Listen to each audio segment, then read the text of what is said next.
भारत माता की, छत्रपति शिवाजी महाराज की, धर्मवीर छत्रपति संभाजी महाराज की।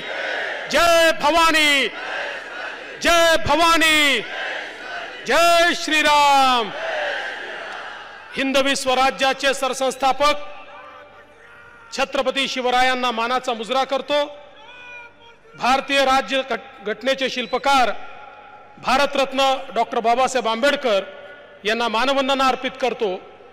आजच्या या भव्य सभेमध्ये मंचावर उपस्थित असलेले ज्यांना ऐकण्याकरता आपण सगळे लोक या ठिकाणी आलेलो आहोत, ते भारताचे यशस्वी गृहमंत्री आणि खऱ्या अर्थानं ज्यांनी भारतीय जनता पक्षाला विश्वातील सर्वात मोठा पक्ष म्हणून स्थान मिळवून दिलं, ते भाजपचे मास्टर स्ट्रॅटेजिस्ट आणि लोहपुरुष असलेले माननीय अमित भाई शहा, आपले अध्यक्ष चंद्रशेखरजी बावनकुळे, रावसाहेब पाटील दानवे, डॉक्टर भागवत कराड, पंकजाताई मुंडे, विजयाताई रहाटकर, अतुलजी सावे, हरिभाऊ नाना बागडे, माजी मुख्यमंत्री अशोकराव चव्हाण, सुजयजी विखे, प्रदीपजी जयस्वाल, अजितजी गोपचेडे, मोनिकाताई राजळे, संतोषजी दानवे, रामभाऊ कदम, प्रशांत बम, नारायण कुचे, मंचावरील सर्व मान्यवर आणि उपस्थित सर्व भगिनी आणि बंधूंनो, आज अमित भाईंचं स्वागत करताना मला विशेष आनंद याकरता होतोय की या नगरीला संभाजीनगर असं नाव दिलं पाहिजे। पहिल्यांदा हिंदू हृदय सम्राट शिवसेना प्रमुख बाळासाहेब ठाकरेंनी ही घोषणा केली की हे संभाजीनगर असेल, पण दुर्दैवाने त्यांचे सुपुत्र मुख्यमंत्री झाल्यानंतर 2.5 वर्ष त्यांना ही जाग आली नाही की याचं नाव छत्रपती संभाजीनगर केलं पाहिजे।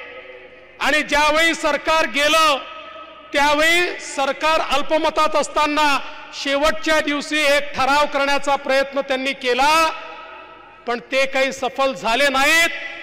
पण नवीन सरकार शिंदेजींच्या नेतृत्वात आल्यावर आम्ही सगळ्यात पहिलं काम काय केलं असेल तर औरंगाबादचं नाव बदलून छत्रपती संभाजीनगर केलं आणि हिंदू हृदय सम्राट बाळासाहेब ठाकरेंचं स्वप्न पूर्ण करण्याकरता तो प्रस्ताव केंद्र सरकारकडे पाठवला आणि माननीय मोदीजींच्या नेतृत्वात त्या प्रस्तावाला अमित भाई शहा यांनी मान्यता दिली।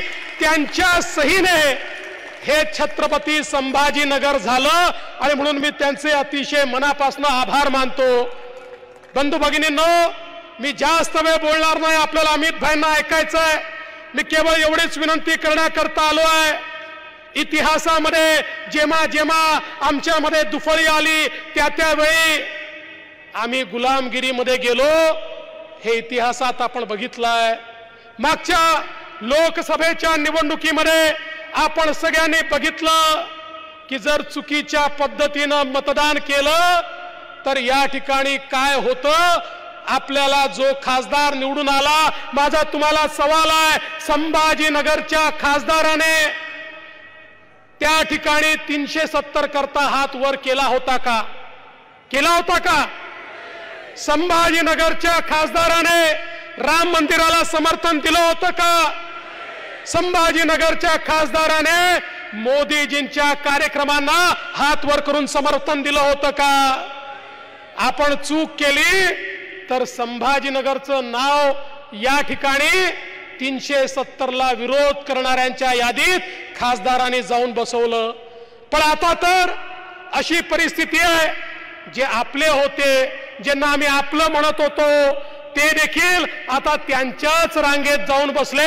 जे 370 ला विरोध करत होते, जे राम मंदिराला विरोध करत होते, त्यांच्याच रांगेत जाऊन बसले आहेत। आणि म्हणून संभाजीनगरकरांना माझी एवढीच विनंती आहे, आता मोदीजींना 400 जागा तर द्यायच्याच आहेत, पण तुम्हाला माझा सवाल आहे, या 400 जागांमध्ये या ठिकाणी संभाजीनगरचा खासदार मोदी साहेबांसोबत असणार आहे का? हा माझा तुम्हाला सवाल आहे। असणार आहे का? असणार आहे का? हा मग मी तुम्हाला एवढंच या ठिकाणी सांगतो, यावेळी चूक करू नका। काही लोक थेट विरोधात येतील, काही बहरूपीय देखील या ठिकाणी येतील, काही बहरूपीय देखील तयार झाले आहेत. हे बहरूपीय इकडे हिंदुत्वाचं नाव सांगतात आणि तिकडे कॅलेंडर छापतात आणि कॅलेंडरमध्ये जनाब बाळासाहेब ठाकरे लिहितात. असे बहरूपीय देखील या ठिकाणी मैदानात येण्याची शक्यता आहे. पण एक गोष्ट लक्षात ठेवा, या ठिकाणी खऱ्या अर्थानं आमची संस्कृती, आमचा सन्मान, आमचा देव, देश, धर्म याकरता ज्या प्रकारे छत्रपती शिवाजी महाराज लढले, आज त्यांच्याच पावलावर पाऊल ठेवून त्यांच्याच कडनं प्रेरणा घेऊन मोदीजी लढतायत. आणि म्हणून मोदीजींना पाठिंबा देण्याकरता संपूर्ण संभाजीनगर हे आपल्या महायुतीच्या एनडीएच्या पाठीशी उभं करा, एवढीच आपल्याला विनंती करतो आणि माझं बोलणं संपवतो. जय हिंद, जय महाराष्ट्र. एबीपी माझा, उघडा डोळे बघा नीट.